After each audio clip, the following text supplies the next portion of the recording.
ሰላም ጤና ይስጥልን የተወደዳችሁ የዩቲዩብ ቻናል ተመልካቾቻችን ለሰዓቱ የሚመጥኑ መረጃዎችን ነው ይዘን ቀርበናል። ከሀገር ውስጥና ከውጭ ያገኘናቸውን ጉዳዮች እያደረስናችሁም አብረናችሁ ምን ቆይና የሚሆነው ዜናዎቹን እየመራው እኔ ቅድስት ደጀኔ ከመለስ ስቱዲዮ ባለሙያዎች ጋር አብሬያችሁ ቆይታ ማድረግ ይሆናል። የምናስቀድመው ደግሞ የሀገር ውስጥ መረጃን ነው። ዓመታዊውን የቁልቢ ገብርኤል በዓልን ለማክበር የሚያስችል የጸጥታ ግብረ ኃይል ተቋቋመ።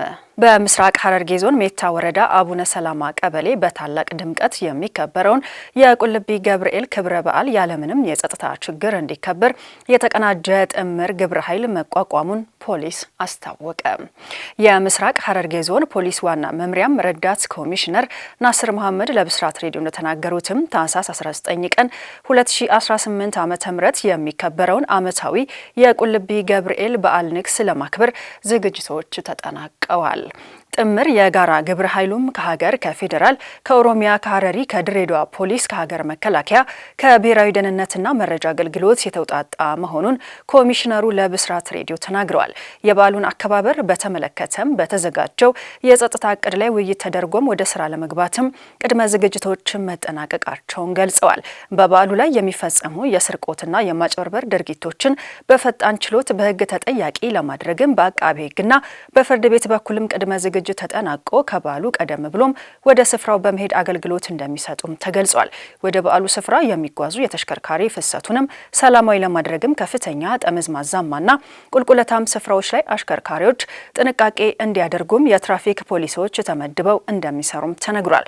አሽከርካሪዎችም የአካባቢው መልክዓ ምድር ተረድተውም በጥንቃቄ እንዲያሽከረክሩም ረዳት ኮሚሽነር ናስር መሐመድ ጨምረው ለብስራት ገልጸዋል። ዘገባው የኤደን ሽመልስ ነው። የቀቤንሲና ቋንቋ ወደ ላቲን ከተቀየረ በኋላ የተማሪዎቹ ውጤት መሻሻል ማሳየቱ ተነገረም። የቀቤንሲና ቋንቋ ቀደም ሲል በሳባ ፊደል ገበታ ሲሰጥ መቆየቱን በዚህም የተፈለገውን ያህል አለማደጉንና የተማሪዎች የትምህርት አቀባበል ላይ ተጽዕኖ ሲያሳድር እንደነበር ተገልጿል። ይህንንም ችግር ለመፍታት ባለፉት 2 እና 3 ዓመታት ከዲላና ሐዋሳ ዩኒቨርሲቲ የተውጣጡ የቋንቋ ምሁራን ጥናት ያደረጉ ሲሆን ለቋንቋው አለማደግ ዋነኛው መንስኤ ቋንቋው ቤተሰቡ የላቲን ሆኖ ሳለ የፊደል ገበታው ሳባ በመሆኑ እንደሆነ በጥናቱ መረጋገጡን የቀቤና ልዩ ወረዳ ትምህርት ጽሕፈት ቤት አስታውቋል። የትምህርት ጽሕፈት ቤቱ ኃላፊ አቶ አህመድ ሐሰን ከብስራት ሬዲዮ ጋር ባደረጉት ቆይታም እንደተናገሩት ጥናቱ መነሻ በማድረግም በላቲን ቋንቋ መማር ማስተማር ከተጀመረ ወዲህ በአጭር ጊዜ ውስጥ የተማሪዎች የትምህርት አቀባበልና ውጤት መሻሻል ታይቶበታል። ቀቤንሲና ቋንቋ መማር ማስተማር ከተጀመረም ረጅም ዓመታትን ቢያስቆጥርም አሁን ባለበት ደረጃም በ21 ትምህርት ቤቶች ቋንቋው የተሰጠ ሲሆን ተማሪዎቹ ከዚህ ቀደም ይገጥማቸው የነበረውን የመጻፍ ችግር ለመቅረፍም በአሁኑ ወቅት ከ1ኛ እስከ 8ኛ ክፍል በላቲን ቋንቋ መጽሐፍም ታትሞ ትምህርቱም እየተሰጠ ነው ተብሏል። በትምህርት ቤቶች ውስጥ የሚተላለፉ መልእክቶችም ቢያንስ በሳምንት 1 ቀን በቀቤንሲና እንዲተላለፉ መደረጉም አዎንታዊ ለውጥ እያመጣ መሆኑ ተገልጿል። ዘገባው የባልደረባችን መባ ወርቅነህ ነው። ተመልካቾቻችን ቆይታችን እንደቀጠለ ነው የሚገኘውን ደግሞ ከውጭ ወዳገኘናቸው መረጃዎቻችን እናልፋለን። የሩሲያ ጄኔራል ሞስኮ ውስጥ በደረሰ ፍንዳታ ሕይወታቸው ማለፉ ተሰማ።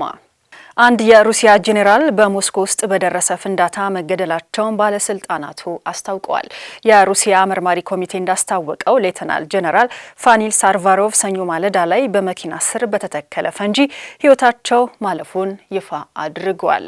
ሳርቫሮቭ የጦር ኃይሎች ኦፕሬሽን ማሰልጠኛ ክፍል ኃላፊ እንደነበሩም ኮሚቴው አክለው ገልጿል። እየተመረመረ ያለ ጉዳይም የዩክሬን የስለላ አገልግሎት ኃይሎች በጥቃት ውስጥ ስላላቸው ተሳትፎ ነው ሲል የሩሲያ መርማሪ ኮሚቴ ገልጿል። ዩክሬን በጥቃቱ ዙሪያ አስተያየት ከመስጠትም ተቆጥባለች። በሩሲያ ዋና ከተማ በስተደቡብ ክፍል ጥቃቱ ወደ ደረሰበት አካባቢም መርማሪዎች ወደ ቦታው ተልከዋል። የሩሲያ መገናኛ ብዙሃን እንደዘገቡትም ፍንዳታው ከአንድ አፓርትመንት ህንጻ አጠገብ በሚገኝ የመኪና ማቆሚያ ውስጥም የደረሰ ነው። የዩክሬን የጸጥታ አገልግሎትም በታህሳስ 2024 በአንድ የሩሲያ ከፍተኛ ወታደር ላይ ለተፈጸመው ተመሳሳይ ጥቃትም ኃላፊነቱን መውሰዱ ይታወሳል። የወታደራዊ ክፍል የኒውክሌር ባዮሎጂካልና ኬሚካላዊ ጥበቃ ኃይሎች ዋና አዛዥም ሌተናል ጄኔራል ኢጎር ክሪሎቭ ከመኖሪያ ቤታቸው ውጪም በኤሌክትሪክ ስኩተር ላይ በተጠመደ ቦምብ የተገደሉም ሲሆን ዩክሬን በኃላፊው ላይ የወንጀል ክስ ካቀረበችም ከ1 ቀን በኋላ ጥቃቱንም ፈጽማለች። ተመልካቾቻችን አሁን ደግሞ ለሰዓቱ ወደ ያዝነው የመጨረሻው መረጃችን እናልፋለን። ሩሲያ ለአዲስ ዓመትና ለገና እንኳን አደረሳችሁ ሰላምታ ለትራምፕ እንደምትልክ የክሬምሊን ቤተመንግስት አረጋገጠ። የክሬምሊን ቤተመንግስት ለአሜሪካው ፕሬዚደንት ዶናልድ ትራምፕ ለአዲሱ ዓመትና ለገና ሰላምታ እንደሚልክ አስታውቋል። የሩሲያው ፕሬዝዳንት ቭላዲሚር ፑቲን ረዳት ዩሪ ኢሻኮቭ ለጋዜጠኞች እንደተናገሩት እንደ ጨዋ ሰዎች ለገናና አዲስ ዓመት እንኳን አደረሳችሁ ብለን ለትራምፕ እንልካለን ሲሉ ተደምጠዋል። የኢሻኮቭ አስተያየት የተሰማው የክሬምሊን ቃል አቀባይ ዲሚትሪ ፔስኮቭ ፕሬዝዳንት ፑቲን ለትራምፕ የገናና የአዲስ ዓመት ሰላምታም ይልኩ እንደሆነ እናሳውቃለን ሲሉ ከተናገሩ ከጥቂት ሰዓታት በኋላ ነው።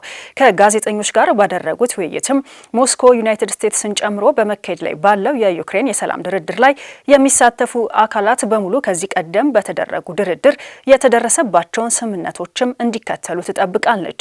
ለምሳሌ በነሐሴ ወር በአላስካ ትራምፕና ከፑቲን ጋር የተካሄደውን ስብሰባ ማንሳትም ይቻላል ብለዋል። ይህ አስተያየት በዩክሬን የሰፈራ ስራ በውጤታማነት እንዲቀጥልም በሞስኮ ሩሲያና ዩናይትድ ስቴትስ መካከል በማያሚ ፍሎሪዳ በተደረገ ውይይት ሞስኮ ምን ትጠብቃለች ተብሎ ለተጠየቀው ጥያቄ ምላሽ ነው።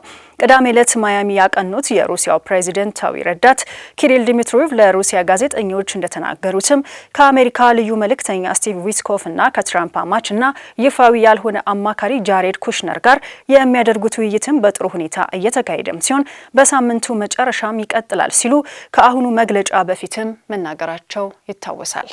ተመልካቾቻችን ለሰዓቱ የያዝናቸው መረጃዎቻችን እነዚህን ይመስሉ ነበር። ስለተከታተላችሁ እናመሰግናለን። ዜናዎቹን እየመራው እኔ ቅድስት ደጀኔ ከመላ ስቱዲዮ ባለሙያዎች ጋር በጋራ በመሆን ነበር አብሬያችሁ ቆይታ ያደረኩት። በያላችሁበት መልካሙን የተመኘው ሰናብታችኋለሁ። ጤና ይስጥልኝ።